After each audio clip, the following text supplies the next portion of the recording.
ఒక గురువారం నిజపాద దర్శనం మరియు శుక్రవారం అభిషేకం సమయంలో మాత్రమే స్వామివారి ఆభరణాలను తొలగించి మేల్చాటు వస్త్రం కూడా తీసేస్తారు. అప్పుడు మాత్రమే మనకు కుడివైపు వృక్షస్థలంలో లక్ష్మీదేవిని చూడవచ్చు.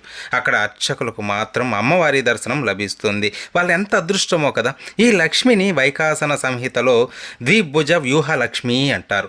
తల్లి స్వామివారి కుడి ఛాతిపై పద్మాసనంలో కూర్చుని ఉంటుంది.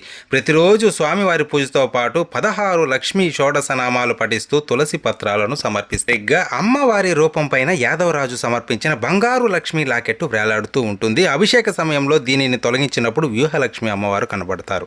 ఈ లాకెట్టు కూడా పరిమళ ద్రవ్యాలు, పూజా ద్రవ్యాలతో పవిత్ర స్నానం చేయిస్తారు. దీన్నే అమ్మవారి తిరుమంజనం అంటారు. ఎడమ ఛాతిపై పద్మావతి అమ్మవారు ఉంటారు. అమ్మవారి బంగారు ప్రతిమతో కూడిన లాకెట్టు స్వామివారికి అలంకరించబడి ఉంటుంది. కులశేఖర పడి వద్దకు చేరుకుంటే ఈ అమ్మవారిని దర్శించవచ్చు. ఓం నమో వెంకటేశ్వర.